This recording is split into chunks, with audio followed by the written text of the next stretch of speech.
Dale Earnhardt Jr. making his final start, and possibly the final start for Matt Kenseth. Dale Earnhardt Jr.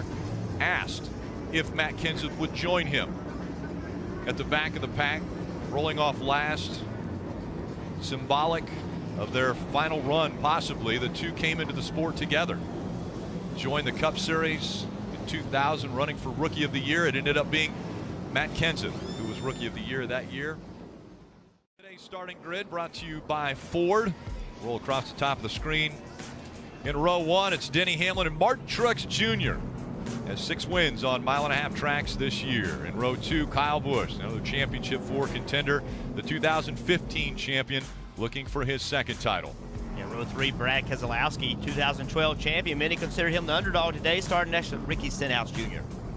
Behind them, Kyle Larson, 4 wins this season, and Kurt Busch, plans still unknown for Kurt in 2018. Yeah, Kevin Harvick and Daniel Suarez make up row 5. Harvick, one of the championship 4 contenders. Row 6, we see Ryan Blaney and Trevor Bayne. Ryan Blaney making his final start for the Wood brothers. Thank you, Dale Jr. We see that. Row 7, it's Jamie McMurray and Eric Jones. He's the 21-year-old leading the Rookie of the Year standings. And then back in row 8, Paul Menard and Clint Bowyer. And while they are making their way around this mile-and-a-half track here in Miami, the fans showing their respect to Dale Earnhardt Jr. Let's dial up his radio. Hey Dale, Jeff Burton, NBC booth, you with us? Yes, sir. How you doing? Oh, we're doing great. Emotional day for you. What do you have to say to the fans? I just want to thank everybody that's had an impact on my career. I've made friendships and relationships that'll last a lifetime, and I'm just so thankful for that. And the fans that are here and that are at home watching, they made all this possible. And what I mean by that is that their support of my career led up to every opportunity I've ever had, whether it be working with one of the greatest companies and owners in the business, partnering with amazing sponsors. It's a long list of those. All those opportunities happen because of that fan support, and that's why we wanted to show them appreciation all year. It's a big day for NASCAR, and I hope that fans see a great race. No matter who wins the championship, we're going to have one of the best race car drivers in the world representing the sport as our champion. I know that.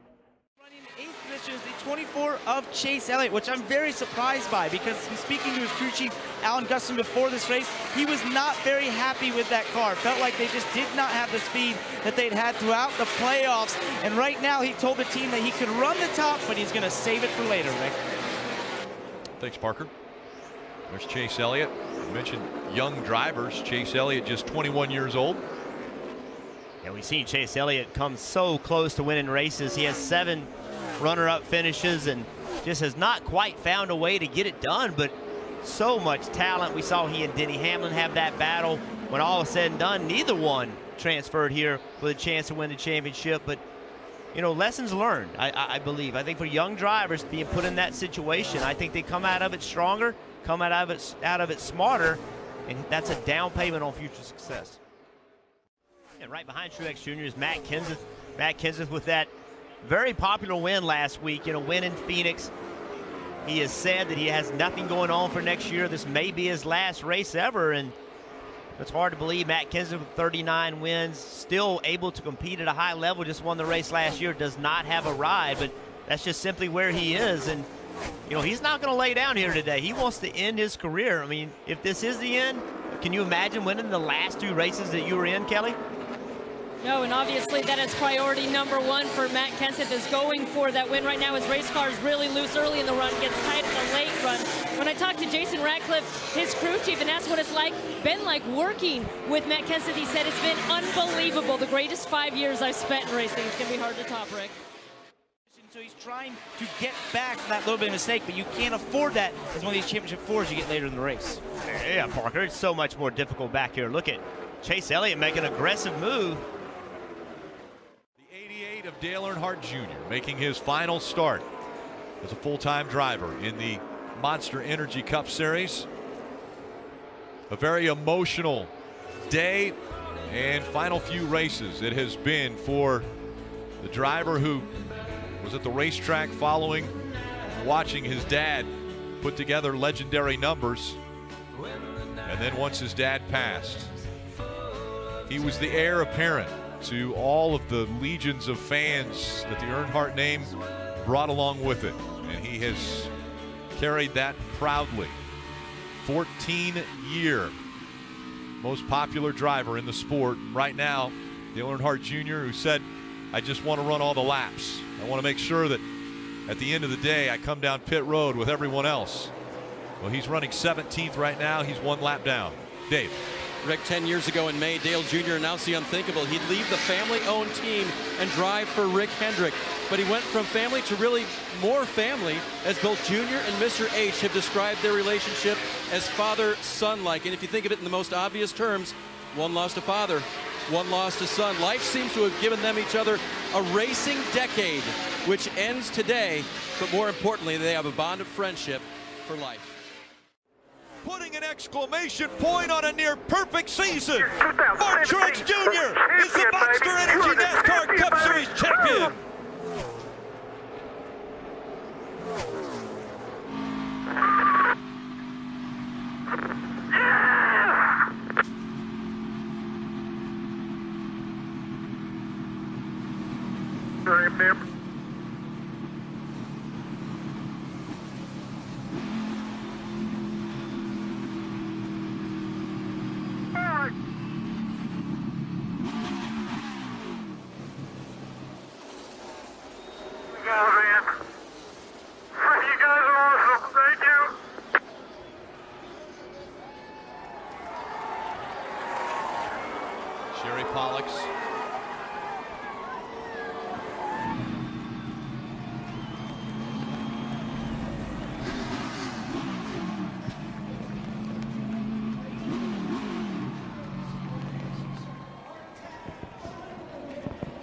And again, a little bit of business taken care of. Does that complete it, Dale? Oh, I said that too. Yeah. Cheers, buddy. I had a lot of fun tonight, man. I got in the fence late. We were running pretty decent. We had a lot of problems with the car, but Greg made some great adjustments, and we got the car running pretty good. And right up on the fence when the sun went down, I knew our car was going to come in, and so that was pretty fun. I hate to hit the wall because we'd have finished a little bit better. We lost about 10 spots getting that flat, but the deal I had with Rick was that if I finished the race with the car in one piece, I get the car and he gets the helmet. So yeah, so I'm gonna take this thing back home. It's got a little scuff here and there. We ran into Truex on the back straightaway because we high-fiving him with our race car. And proud of him, man. What a story for Martin. I love it. I mean, we're retiring and Martin wins the championship. That's storybook. So hope all the fans enjoyed this season. I know wasn't everything we wanted on the racetrack, but we sure had fun off of it, and gonna miss everybody. But we'll be back. Can you describe on the cool-down lap what was going on inside, Dale? I was happy for Martin. I was like, man, I'll catch up there to him and run into his car. I think everybody was running into him. So, you know, I was just thinking about Martin, really.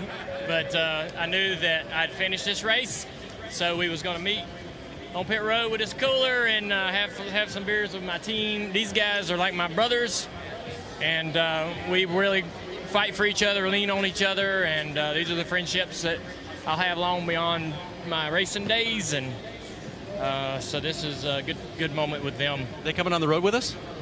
Are they coming on the road? With NBC. Oh, well, next, I don't know. They're still working, right? A lot of them still going to be working on this car for Alex next year, and he's getting him one hell of a crew. So these are top shelf, top-notch guys, man. The last lap's been run, Dale. What's it like? Well, I'm not sure. You know, I'm not sure what the feeling is. I didn't have any real. I didn't cry until I was hugging Rick's neck, man. He's been like a father to me, and the things that he's done for me, personally and professionally, but the personal stuff, you know, he's really helped me more than anybody will ever know. And he's done that for a lot of people, and so I will miss trying to make him proud, you know. And I know I'll still be able to do things that will make him proud because he's like a daddy, but I'll miss driving his cars and trying to make him proud on the racetrack. Dale, people came from thousands of miles to watch you race one last time. He gave him a thrill, really. Well, I don't know. We hope they enjoyed it, and they got to see a great race there at the end. I was sitting there right behind that, watching that, and it's pretty exciting. We'll be at the racetrack a little bit with our Xfinity stuff next year. We'll run a couple races, so say hey to everybody when we come back and do that. And obviously we're going to be in the booth, but we'll be around, and still want to have a purpose in this sport. You know, after driving, you got to find something you're passionate about, something that matters to you, and I think I might have found that with broadcasting, and obviously still owning JR Motorsports. We're going to be competitive, and competitor inside you will still be on fire and trying to keep that team going. I just texted with Elliott Sadler all morning about, like, man, we're going to come back next year. You just get your head right over the off season. We're coming right back here to try to win that thing again, because you know, because we want to be a part of this sport as long as we can. We really do. It's time for somebody else to get this car. It's a great opportunity for Alex, and I'm excited to see what he can do. But we definitely want to be a part of the sport no matter what. Well, on behalf of all of us who kind of grew up with you in this sport, thank you. You provided us the life's work. Thank you so much. And again, congratulations to Martin. No matter who won that championship tonight, we had 4 amazing race car drivers that would have represented the sport. But I am happy that Martin did it. What an accomplishment for his life. I've known him so long, man, so I'm glad to see him accomplish that for himself and his family. Incredible. Dale Jr., the final ride at Homestead. Turning those final laps in the 20 car. I didn't think about much the last 20 laps except for trying to get by the 2 car, to be totally honest with you. Obviously last week was a magical week, or race, to win that race, and then this week it's been really fun, and pre-race stuff was really fun. I was glad Katie was able to get down here, and all having the kids here, my dad and my sister and everybody was really fun. Obviously what DeWalt did with this paint job and Habitat for Humanity, but doing my rookie paint job was cool as well. So it was a really cool day, but once you start the engine, really didn't think about anything, to be honest with you, except for trying to go out and perform the best you can and try to win that race. You're a 39-time race winner, a champion, and what many call a Hall of Famer. What do you want your legacy to be on this sport? I always answer this wrong. You know, I don't know. I think at the end of the day, people make up their own minds. You know, some people are going to like you, some people aren't. Some people are going to respect you, some people won't. So, I mean, whatever people think, they think. I did the best I could every week. Didn't always do the right thing, that's for sure, but race as hard as I could. And at the time, you know, I always felt like I was trying to do the right thing, and gave it my all every time I went to the racetrack. So that's all I could do. What will you miss most? Man, I don't know. I guess the fans, you know, you hear them yelling right now, and last week was really, really neat when I was doing that backwards victory lap, the Polish victory lap like Quickie did at Phoenix, ironically, and you could hear the fans screaming through the window, and just all the respect that they've, you know, shown me the last couple weeks has been really, really humbling. So probably I'll miss that the most. Congratulations. Thank you.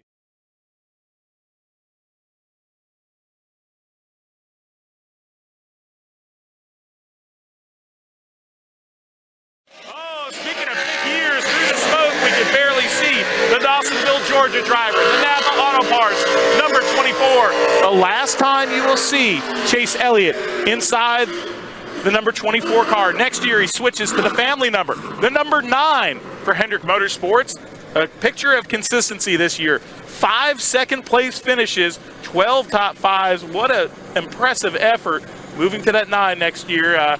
Made a little bit of headlines, too. I think you all realize that, too, from Martinsville, that incident between he and Denny Hamlin. And right now, he's just trying to find his way out of the smoke to get back down the strip. We might have to wait and let some of the smoke clear before we do any other burnouts, because we can barely see the buildings here in Las Vegas. This is amazing. The crowd is going wild here.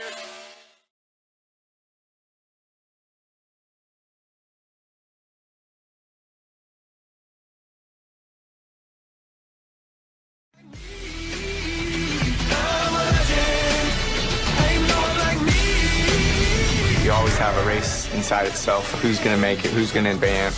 Lap traffic, dead ahead. Ryan Newman is there. It can be just so frustrating and not be able to get by somebody, even though you may be better than them. We're coming here. Watch your mirrors. Here comes the 18th. So really appreciate that one. I don't care about anybody else but me. Kyle Busch is going to win at Dover. Next up are the drivers from the round of 12 and the round of 8, which includes 7-time champ Jimmy Johnson and Kyle Larson. Chase Elliott, and Ryan Blaney. More from Wynn Las Vegas is coming up.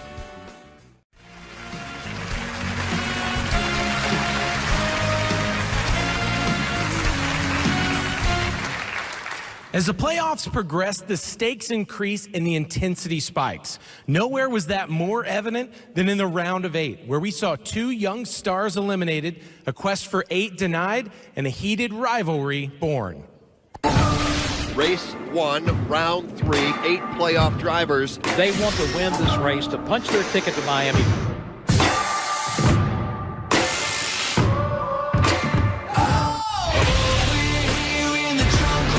So much pressure on these 8 guys still alive.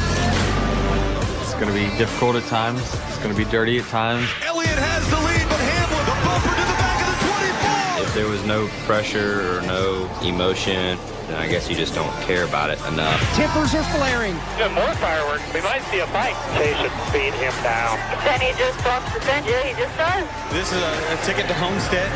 Tried to move him out of the way and spun out. It's definitely 100% unnecessary and uncalled for. Kyle Busch going to victory lane. And going to Miami. Big wobble there for the 78. The Ford of Harvick's going to take advantage of it. He goes to the outside for the lead. For Homestead. For there, boys. Texas W, great job. You're still alive and have a shot at the championship. The intensity just continues to multiply. Oh, good tire. A blown tire ends his quest to get that 8th championship. It's intense simply because you're always facing elimination. Oh, into the wall goes the 11. Championship hope gone for Denny Hamlin. You don't want to have your back up against the wall in an elimination race. Kenseth's going to win at Phoenix. These are the big moments. Here we are. We'll see if we can make it happen. 4 drivers racing for a championship. Kevin Harvick, Brad Keselowski, Kyle Busch, and Martin Truex Jr. Well, we certainly heard a lot this year about how the future of NASCAR is in very good hands, and I'm with 2 reasons why. Chase Elliott and Ryan Blaney. Ryan, you won your first race of your career in the Cup Series. You made it to the round of 8, but was the biggest accomplishment getting on that list of names to bring the Wood brothers to victory lane, because that is a significant list of Hall of Famers. Yeah, it is. Well, first of all, congratulations to the whole Furniture Row team. That was really cool to see. But I think being a part of that list and being able to win for the Wood brothers and getting one of the wins out of their 99, which is a very small part of it, but just to be up on their wall of people who have won for them in their race cars, that was really special to me. I wanted to be on that wall ever since I got there and a few years ago, and they were gracious enough to let me drive, and it was so much fun. And I can't thank the Wood brothers enough for the past 3 years of letting me drive their car, and the Penske Group for letting me go and drive their car. So I'm excited for the next chapter, but I'll always want to be part of the Wood brothers family, and they're definitely considered, definitely part of mine. All right, and Chase, I know you really wanted that first career win, but you came within a few laps of earning a spot in the championship for the 2014. What did you learn in your sophomore season that really set you up for success in the future, you feel like?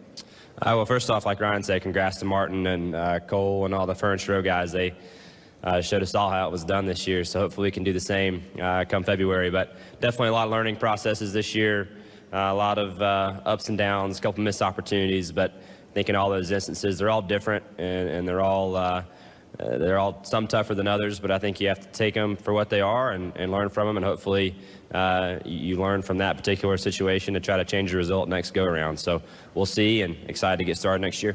Congratulations on a great season, guys, and thanks for putting on a great show in the playoffs as well. Kelley? We have entered a new era of NASCAR racing in 2017, but as we look to a promising future, we remember those who helped build this sport, some of whom are no longer with us. To help say goodbye to members of our NASCAR family we lost this year with a song from his album Steel Town, please welcome Steve Moakler.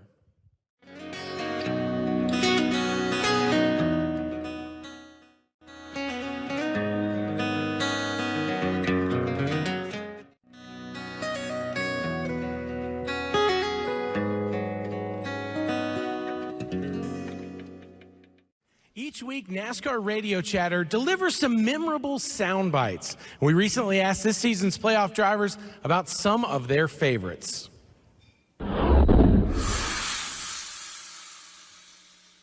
First card. If the damn 95 wrecks me one more time, man, damn it. What in the hell is that bleep's problem, man? This is the biggest dumbass I've ever seen in my life. That son of a bleep.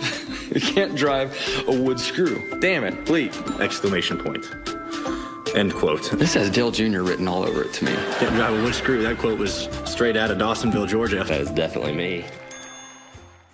Stay on the tracks and keep going all these years. Well, the train is... Having the final laps of the championship race come down to 2 Toyota Camrys says a lot about the dedication and the resources and everything that we get from everyone at TRD.